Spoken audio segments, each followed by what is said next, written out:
And welcome back, folks. I'm your host, Ravi Ratiram, and you're tuning to Building TNT. Tonight here in studio, we have a chairman of the MIC, Metal Industries Company Limited. No longer called that. It's now called MIC Institute of Technology. MIC, Institute of Technology. I stand corrected. That's right. Mr. David Lee here with us. And we were discussing all the wonderful work that MIC, the staff and management board, the folks across there have been doing to change the lives in a positive, meaningful way of the youths, adults, of the people of Trinidad and Tobago. We briefly mentioned the MOU and the different MOUs that you have been executing while you're there. And we have some pictures also of some of the signing of those various MOUs. Let's touch on that a little. Some of the people that you've been partnering with. We have recently, Ravi, partnered, and I want to make a plug for Caribbean Airlines. As part of the Aviation Institute, which MIC is part of, along with UTT. Yeah. All right, and Caribbean Airlines. There we see some signing happening there. Some signings there. What has happened is that the MIC Institute of Technology has now gotten a brand. And Caribbean Airlines has asked us to come on board, where they'll be taking... That's our agriculture minister there also. That's right. That's when he was Minister of Transport, I think, or Works, right? Okay. So that Caribbean Airlines recently took nine of our trainees. And this is self-help? That's right. This is self-help, but we did some work with self-help. And there's at University of Southern Caribbean, the spirituality aspect. So the Caribbean Airlines MOU is where Caribbean Airlines has... And I think that's the training there. That's right. Happening at Caribbean Airlines. Across at Caribbean Airlines. With some of our students there. So we are hoping that Caribbean Airlines has taken on board 9 of our trainees, our students. They recognize the kind of curriculum that we are doing. So that and that's at the aviation school? No, that is at MIC. MIC Institute. But we also do a very high-level program, and which is a sort of an industrial maintenance. And it fits well with the Caribbean Airlines maintenance department at Caribbean Airlines. So that they came on board with us, took 9 of our trainees, where they employ them, and they come back to MIC for 1 day of schooling. Okay. Right. So as a career, this is fantastic news for students who want to come in to join MIC as a training provider with the aspiration of being ending up in Caribbean Airlines as an industry as a. So MIC operates as a stepping stone. Yes. To the various industries. And we also make it practical too. Huh? I mean, we signed. I have to pause here and stick a pin in our conversation to recognize one of my very good friends, Amit Bisundial, from down in Urupuch Village. Right. I must say, when I left San Fernando Technical Institute as a technician, graduating in a distinction, I graduated a distinction in Triple ET, and I went out to work in Carlisle Tire. I met an MIC trainee down there. That's right. By the name of Amit Bisundial. Is that right? And even though I was a technician, I knew very little of the industry. Correct. It was the MIC trainees that was able to carry me around the plant and to teach me, how to troubleshoot, how to actually build a PLC panel. Correct. How to automate a tire building machine. And to write the control program and stuff. So the MIC graduates, the MIC graduates are really powerful people we have in the society who definitely makes a difference. Just to make a plug, one of our graduates of MIC is now employed in London in the world-renowned Eye in the Sky, the Needle. He's part of that whole maintenance aspect. But I want to make a plug for the National Commission for Self-Help. We signed an MOU, Ravi, with National Commission for Self-Help, and chairman there. And at the time, Minister Suraj Rambachan was gracious to give us a home to build for an individual whose home was destroyed by fire. And they gave us the plans, and they gave us the materials, and we provided the labor. Right. And the labor is really from the students of the HYPE and MUST program. We built a 600 square foot home, 1 bedroom, bathroom, living room, kitchen, in 4 months. for this individual and gave him back, and his family hope. Right. Right? We did it all with the labor and love from the students of these programs, and it was a fantastic venture. Seeing the students, the pride and joy of building a home for someone whose home was destroyed by fire. Yeah. And then the highlight was actually on the day of opening the door and giving him his keys to his home, all done by the students. Wow. Fantastic. This is about building. So if we examine that whole little story that you just shared with us here, David, there are so much different factors that contribute to that story that we could dive into. First of all, from on the self-help program side of things, Dr. Rambachan and his vision, he has been doing a wonderful job. Dr. Rambachan has been doing a lot of work, a lot of development work across the entire country. That's true. Right, he has that ministry there blazing out. Surajdev Mongru, the chairman is, say a special shout out to fantastic work. Mr. Surajdev Mongru and members of the board and the company at Self-Help for what they have been doing to make this project possible.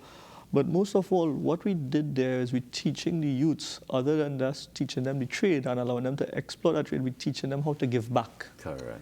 We're teaching them values. That's so true, Ravi. So true. And that is one of the most important ingredient that you could, that ingredient that you can give a student in their development, the ingredient of loving your community, of giving back your community. That's a lesson you can't learn in school, That's right. That's right. It's really when you have social programs like this. It's also about team building and camaraderie. Yeah. And when they pass the home, there's the pride and joy of saying to themselves that I was part of giving that back to the community. You can't pay for that. No, that's priceless. That's a priceless lesson. And that's what makes this society different. When we have youths growing up into adults and professionals with that mindset of giving back of valuing your community and about going beyond the call of duty to make the environment in which you operate within a better society. And that's what Building TNT is all about, David. It's about promoting kindness, promoting generosity, promoting the wonderful work. That is so needed now in the times that we live in. In this age of Kaljug. That's right, that's right. And I call it the microwave industry also, where the youths, want everything quick, a quick fix. But there's nothing like a quick fix. Nothing comes, like that. For you to develop yourself, it takes time. It takes years of experience, trial and error. Right. And we need to show the youths, that there's no microwave fix. You don't earn or achieve a home overnight. It takes years of nurturing, years of sometimes suffering, sometimes giving up some things for some other things, And I think that is what we have been doing recently. I have just asked the management to initiate savings programs to the youths of MIC, to the students, where, So you're teaching them financial planning, financial literacy? Because, when I grew up, in my days, you used to get a bank book. Right. I remember that. It was easy to it was just a joy to get a bank. We used to get $5 from Royal Bank to start a bank account. Correct. And watching that grow, and this is one of the things I was saying, that the skills individual, while they are good with their hands and they will make more money, sometimes those skilled individuals make more money than the white collar individuals, the office type workers. And it's really about financial planning and showing them that they can budget and save. And we need to teach them that. Right? Because it will serve in good stead in their family life. And we need to go back to basics. I think we need to, we have lost some of our, building TNT. As you build a home, sometimes some blocks fall off. And we need to put it back. Right? So we need to go back, I feel, to basics. And this is what we are doing at MIC, teaching them financial planning. Because it will help them when they go out there and they start to earn the big money that they will be earning, right? A lot of tradespeople get paid weekly, You know that, right? As compared to office type individual who gets paid monthly. Yeah. But when you look at a monthly paid individual, they might be earning less than a trades individual, but they have more to show. And I think it's about budgeting, it's about planning. The weekly paid individual always feels that the fourth week will always be able to pay all their bills, and it doesn't happen. No. So what we're trying to do at MIC is to inculcate a culture of saving, because some of our students get a stipend for coming to MIC to study our program. So I am saying, save, and we will match it at the end of your program. Whatever you have saved, we'll match it. Right? Wow. So that once you show us that continuous savings from your stipend, we will match what you have saved at the end of it. That's very interesting, David. It's really motivating the youngster now to save. Correct. And what happens, it mightn't be a lot, but what happens, it develops a culture of savings, the way in which they do things. And that is what I think we need to go back. We need to get back to basics. That's very visionary of you. I think. With those small eyes. Really. I think I've looked at the youths and I've seen, nothing comes easy. And if as simple as by savings, it will serve you in your adult life, in the way that you proceed in your family life also. David, one of your colleagues described you as a gentleman with small eyes, but enormous vision. And I must say, I'm now starting to understand that visionary leadership that your folks, your colleagues have really been talking about you. And I'm happy for this opportunity here to be chatting with you, because I'm understanding it more and more, and I'm sure our viewers get a greater appreciation for your visionary leadership. I hope so. And the man, who have been driving this MIC forward over the last 4 years. Richmond, if we can get the phone lines up, because we have some callers out there that I'm sure would want to say a few words to David, and we will keep the conversation going while the technical crew put the phone line up, and we put the number on the screen. One of the other things, Ravi, that we can discuss is that a program that the Prime Minister talks about in his speeches is called Workforce Development Certification. That's really has been, if I could make a plug here, Minister Karim's brainchild, really and truly, and we have been pushing that over the last 4 years, MIC, along with other agencies. But it's really about giving hope to the skilled trades individual who has never been able to be certified. So what you do is you come to our centers. Right. Normal man of the street, normal plumber, normal carpenter, and we put you through a series of tests. Okay. And once you pass those series of tests, and I just simplify it. Practical, written, practical testing of your particular skill that you want to be tested in. And once you have passed through that regiment of testing, you'll be certified. All right? And the high level of certification is the CVQ. So could you imagine an individual who might be in his 60s, fantastic trades individual, fantastic carpenter. So while we're chatting, David, I'm getting signal there that the phone lines are all lit up. So I want to welcome our caller to say a few words. Hello, good night, caller. Welcome to Building TNT. Hi, good night, Mr. Ratiram. Thank you. And good evening to Mr. Lee as well, too. Good night. Thank you. Good night. First of all, congratulations on the great job you all have been doing so far, both Ravi and Mr. Lee. I've been only tonight I've learned so much about what MIC has done for Trinidad and Tobago. And congrats and props to you, Ravi, for being able to do that through Building TNT. Thank you. Thank you. Mr. Lee, I just want to know what now? That's my question to you. What now? What's next? What's coming? What do we expect in terms of future plans for MIC? I hope I'm not letting the cat out of the bag, but you're letting the cat out of the bag, but that's my question for you. So thank you guys and have a good night. Thank you. Okay, thank you, caller. Anybody else? Yeah. Well, to answer the caller, let's deal with it right away. What is next for the future? The next for the future is really and truly building on what we have already laid the foundation. Taking MIC to the premier tech work institution in Trinidad and Tobago. And I think, you know, when I came on board MIC, the staff always felt, and I always felt, that because I had an experience at MIC, a positive experience in my working career. It was the best kept secret. MIC, which was known as Metal Industries Company at the time, was the best kept secret. No longer is that secret anymore. It's out there. We have rebranded the MIC Institute of Technology. It's the first institution that has been accredited by the Accreditation Council of Trinidad and Tobago. Yeah, I saw that we have some pictures for that also. Right. We'll go into that shortly, but we have a few other callers on the line too. So before we lose those callers, let's welcome them to our program. Hello, good night, caller. Hello.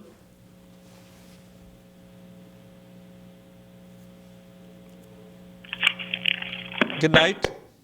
Okay. Seems as though we have lost. We've lost that one. I understand you changed the name. First caller, the name has changed from MIC to... All I can tell the first caller is that stay tuned. Right. We have another 5-year strategic plan that this board is and with the management is putting in place. The sky is the limit for MIC Institute of Technology. We have partnered with Suffolk Community College out of New York, which is the largest New York State 2-year college in New York. We have recently partnered with the University of Southern Caribbean, which is that's one of the joint ventures. Which is a fantastic venture, getting with the University of Southern Caribbean, which is based at Maracas Valley, St. Joseph. Okay. And we have another caller on the line at the same time. Hello, good night, caller. Welcome to Building TNT. Yeah, I'm saying. Hello, good night. Hello, good night. Good night, and welcome to Building TNT. Yes, good night. It's the first time I'm really viewing this program, and I want to say thanks very, very much to this organization and Mr. David Lee. You all are doing a wonderful job because my son started a program last year, and I'm very, very proud of him. He's getting a holistic, grooming, because they do life skills, the different subjects they do within the course. I'm very, very proud. So thank you very much. Thank you. Keep up the good work. Thank you so much. Thank you, caller. Thank you for calling, and congratulations on Let me just expand on that last caller. She made something very positive. She mentioned the word life skills. Yes. That was something that when we came on, was sadly, we built on the life skills for the youths of the nation. We felt that I felt that once you come out of MIC a better person than when you came in, I have achieved success. You've made a positive difference. Right? So while in the past, MIC life skills used to run for 1 week, you have another call. Yeah. You have another call on the line? Or? Yeah, we have calls. Calls line up. Hello, good night, caller. Welcome to Building TNT. I would like to find out how MIC decides on what courses to mount. Secondly, is there an entrepreneurial component built into their courses? And thirdly, should not these life skills be part of the regular training, integrated into regular training, where you can be assured of greater learning taking place than coming in as a separate life skills program? Thank you. Okay. Great. The caller asked 3 questions, and I hope I can remember all 3. Let me take the first one. The first one is it talks about the training, the type of program. Our programs are put out by demand-led training. So what we do is that we work closely with the manufacturing arm. Actually, the CEO of TTMA, the Trinidad Manufacturers Association, is a member of our board.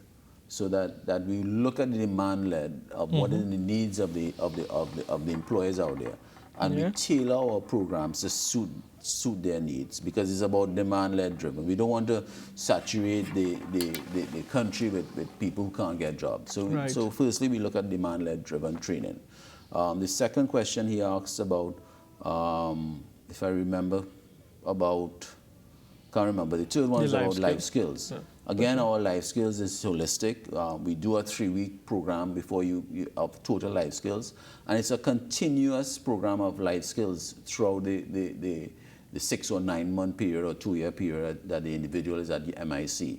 So we really push and look at the holistic life skills, you know, which is really needed in this country at this point in time. It is, it is. While we're having the conversation, before the time run out on me, David, let me take this opportunity to say a special shout out to the Fusion team from the National Energy Company. I was privileged to meet with the team over this weekend, building TNT, the folks, Arnold Ram, Jensen Gap, Asad Shanice, and Sharon, and all the others.